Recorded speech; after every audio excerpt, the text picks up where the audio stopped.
tahu tentang PKK itu apa? PKK adalah sebuah platform di mana kita dapat mempelajari kepada ahlinya. Dan hari ini kita akan membahas tentang makanan apa nih yang dibutuhkan orang untuk luka-luka yang mengenai luka diabetes gitu atau dekubitus untuk kesembuhannya gitu yang mempercepat. Nah, saya udah ditemani nih oleh Mbak Esti. Hai. Apa kabar nih Mbak Esti hari ini? Alhamdulillah baik. Nih, sebelum kita masuk pertanyaannya Mbak ya, Iya. aku mau nanya nih, Mbak Esti tuh udah menggeluti keperawatan tuh udah berapa lama nih? Kalau menggeluti keperawatan, lebih tepatnya mungkin perawatan luka kali ya, sudah kurang lebih 7 tahun. Pengalaman yang sebelum di Epitel atau mungkin ada sekolah-sekolah kan? Pasti kan keperawatan pasti ada sekolah ya Mbak ya. Dan mengambil apa gitu? Kalau untuk sekolah, sudah pasti saya mengambil prodi jurusan keperawatan. Nah, setelah lulus memang saya concernnya di keperawatan luka, lalu kemudian saya mengikuti pelatihan yang kurang lebih 1-2 bulan untuk mendapatkan sertifikasi perawatan luka. Kurang lebih seperti itu. Berarti langsung ya ke spesialis luka itu ya. Nah, kita langsung ke pertanyaan nih Mbak ya.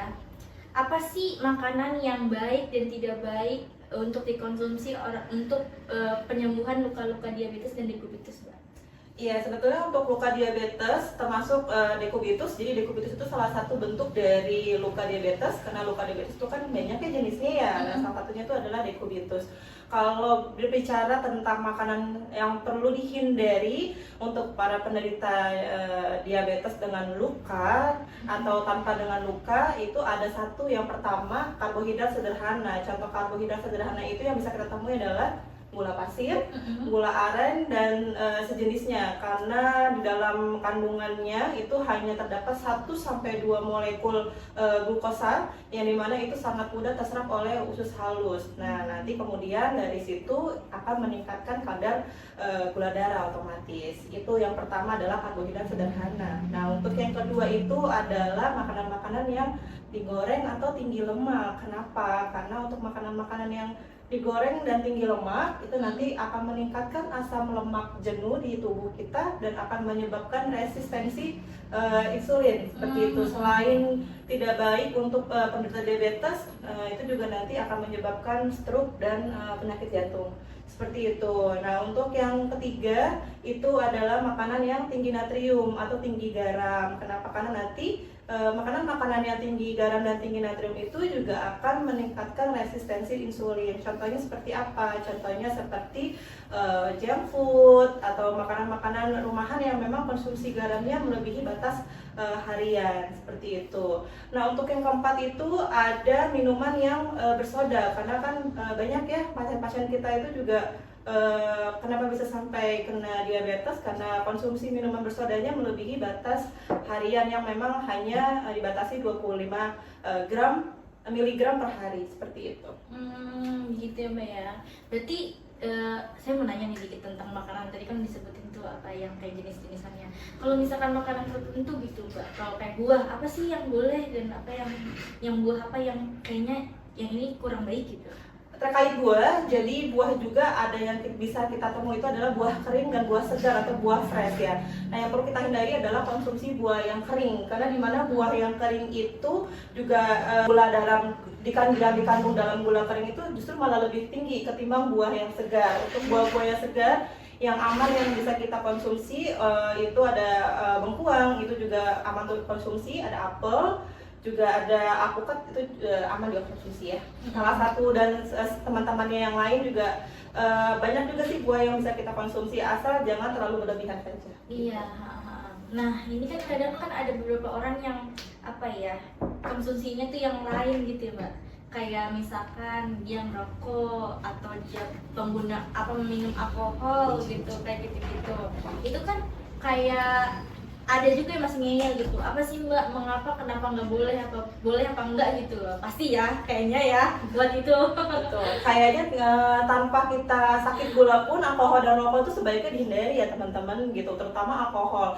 Dimana memang alkohol itu justru akan membuat kita itu hipoglikemi, ada komplikasi untuk hipoglikemi. Nah, hipoglikemi itu apa? Ketika kita konsumsi alkohol, kadar gula darah kita justru akan menurun, dan itu kondisi yang memang agak juga kurang bagus untuk kesehatan kesehatan kita. Itu untuk alkohol. Dan untuk rokok itu sendiri, nanti jangka panjangnya rokok itu juga bisa menyebabkan tersumbatnya pembuluh darah, dan artinya akan menimbulkan komplikasi luka yang lain gitu. Jadi buat sahabat Epitel di rumah jangan ngeyel ya, kalau udah mau cepet sembuh lukanya itu hindari, terutama dua itu ya Mbak ya. Dan mungkin makan makanan yang jangan terlalu junk food ya Mbak ya. Ya. Nah tadi kita udah ngomongin makanan nih Mbak. Kalau aktivitas gitu, mobilitas untuk orang-orang yang penderita luka diabetes dan dekubitus tuh ada larangannya nggak sih, atau kayaknya nggak apa-apa deh?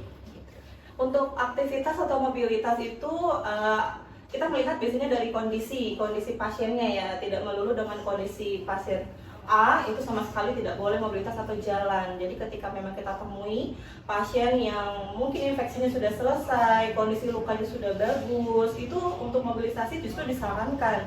Kenapa? Nanti untuk peredaran darahnya lebih baik ketimbang kalau pasien tersebut hanya mobilisasi minimal, itu bahkan malah jadi menimbulkan tirabaring itu atau dekubitus. Dan dekubitus juga nih, kita balik ke dekubitus, itu penyebabnya adalah tirabaring atau mobilitas kita yang minimal, makanya menyebabkan dekubitus. Jadi ketika memang sudah ada luka dan luka itu sudah baik, alangkah baiknya kita perbanyak mobilisasi untuk memperlancar peredaran darah.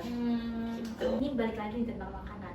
Itu kan tadi nyebutin lemak ya, itu saya sempat dengar gitu di beberapa seminar tentang luka diabetes, itu katanya itu lemak itu nggak semuanya tuh nggak boleh gitu buat orang diabetes gitu. Betul, jadi ya lemak itu kan sebetulnya yang kita tahu ya gitu, ada dua jenis, yaitu LDL dan HDL gitu. Ada memang yang bisa dipecah dan menjadi asam lemak jenuh dan asam lemak tak jenuh gitu. Misalkan contoh lemak yang baik itu yang ada di buah-buahan seperti itu, atau mungkin lemak yang baik itu bagaimana cara pengolahannya gitu ya, yang bisa diterima oleh tubuh. Dan lemak-lemak yang tidak baik itu biasanya makanan-makanan yang digoreng seperti itu. Ini kan tadi ngomongin makanan ya Mbak ya, itu tuh kalau misalkan insulinnya gula darahnya naik, kadar gula darahnya naik, terus kayak dia kalau makan yang nggak teratur gitu ya, sembarangan gitu kan, pasti banyak lah yang kayak nyicip tapi nyicip terus gitu setiap hari gitu kan, masih ada yang nakal-nakal. Itu tuh kenapa ya kalau lukanya tuh susah sembuh gitu loh Mbak? Iya, kalau misalkan kita sudah menderita diabetes mellitus ditambah dengan ada luka dan ternyata gula darah kita memang tidak terkontrol, ditambah memang makanan yang kita makan juga kita tidak bisa mengontrolnya, otomatis gula darah juga akan meningkat atau bisa fluktuatif naik turun. Ketika itu sudah ada luka, kenapa bisa menghambat proses penyembuhan luka? Karena itu nanti badan kita itu sulit untuk mengatasi bakteri, karena dimana bakteri itu suka lingkungan yang memang gulanya tinggi, dan dari situ juga nanti imunitas kita juga bisa menurun. Hal tersebutlah yang menyebabkan proses penyembuhan lukanya itu juga semakin akan lama gitu. Seperti itu ya Mbak ya. Nah paling itu sih Mbak ya, itu pertanyaan-pertanyaan buat podcast kita hari ini gitu kan. Banyak ya sahabat-sahabat Epitel yang kayak penasaran gitu, kayak masih bingung nih apa yang nggak boleh, yang mana yang boleh. Katanya yang ini boleh, tapi ternyata pas dokter atau perawat bilang ini nggak boleh gitu kan. Masih banyak juga yang bingung. Nah itulah perlu edukasi dari podcast ini gitu kan. Jadi terima kasih ya Mbak udah datang, udah mengasih tahu edukasi tentang sahabat Epitel. Terima kasih buat sahabat Epitel yang udah menonton dan mendengarkan hari ini podcast kita. Dan jangan lupa subscribe, like, dan komen di bawah pembahasan apa lagi nih yang mau kita bahas. Salam sehat selalu dan sampai jumpa di next episode.